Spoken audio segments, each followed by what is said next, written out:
यह कहानी शुरू होती है एक ऐसे घर से जहां हर दीवार के पीछे कोई न कोई राज सांस ले रहा है और हर मुस्कान के नीचे डर की एक परत छुपी है। एक औरत घबराई हुई दरवाजे तक आती है, कहती है उसकी बच्ची खो गई थी, फिर अचानक कहती है मिल गई और जाने लगती है। लेकिन उसकी साड़ी, उसकी हड़बड़ाहट और उसकी आंखों की बेचैनी सवाल छोड़ जाती है कि सच क्या है और झूठ क्या। इसी बीच घर के अंदर एक नवजात बच्चा है जिसके गाल पर हल्की सी खरोच पूरे खानदान को हिला देती है। गुलाब सिंह का गुस्सा ऐसे फटता है जैसे किसी की शान पर वार हो गया हो। उसके लिए वो बच्चा सिर्फ बच्चा नहीं, वारिस है, चिराग है, और उस पर आई एक छोटी सी चोट भी पूरे घर को आग में झोंक सकती है। उस आग से अनजान नहीं है सूरज, जो मन ही मन कांप उठता है क्योंकि वो जानता है कि जिस दिन इस बच्चे की सच्चाई सामने आई उस दिन ये हवेली सिर्फ दीवारों से नहीं दिलों से भी जल उठेगी। उधर एक माँ अपनी बच्ची को ढूंढते हुए रोती है, सवाल करती है, डांटती है, और उसी पल सामने आता है असली दर्द जब सूरज मोनिका और पूरन से सवाल करता है कि आखिर एक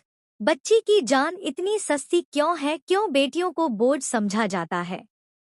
उसकी आवाज में गुस्सा नहीं बल्कि टूटन है और वो आईना दिखाता है कि लापरवाही सिर्फ भूल नहीं अपराध होती है। मोनिका का मौन बहुत कुछ कह जाता है। उसकी माँ होने की सच्चाई शक के घेरे में खड़ी दिखती है, जैसे गुड़िया उसकी कोख से नहीं किसी मजबूरी से आई हो। और तभी कहानी करवट लेती है जब बात आती है औरत की, बेटी की, देवी की। सूरज के शब्दों में एक आग है जो सोच को जलाने आई है और उसी आग में मोनिका और पूरन अपने वादों को तपाकर बाहर आते हैं। लेकिन क्या ये वादे सच में निभेंगे या सिर्फ डर की पैदाइश है?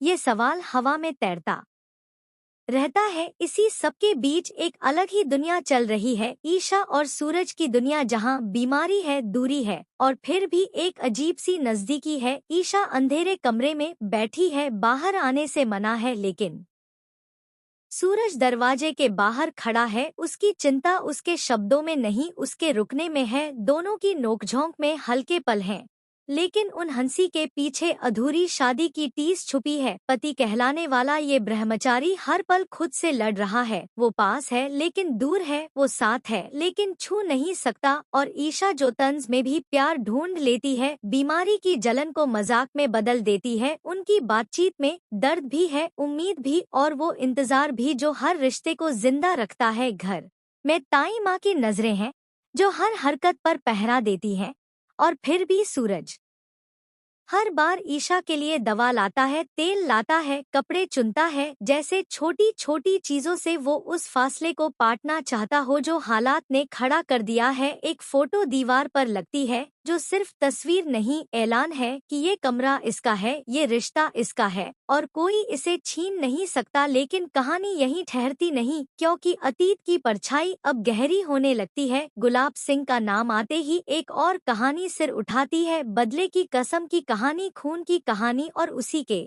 साथ ये एहसास कि जो अभी प्यार और हंसी लग रहा है वो तूफान से पहले की शांति भी हो सकता है। आखिरी पल में जब चैनल का नाम लिया जाता है तब समझ आता है कि ये सिर्फ एक घरेलू ड्रामा नहीं है, ये रिश्तों की जंग है, सच और झूठ की लड़ाई है, बेटियों की इज्जत और बेटों के घमंड के बीच की रेखा है। और सबसे बड़ा सवाल ये कि पति ब्रह्मचारी कहलाने वाला ये शख्स कब पति बनेगा, और क्या उस दिन से पहले ये घर अपने राजों के बोझ तले टूट जाएगा। यही जिज्ञासा, यही डर और यही उम्मीद दर्शक को अगले एपिसोड तक बांध कर रखती है, क्योंकि ये दास्तान अभी अधूरी है और इसका सबसे खतरनाक मोड़ अभी आना बाकी है।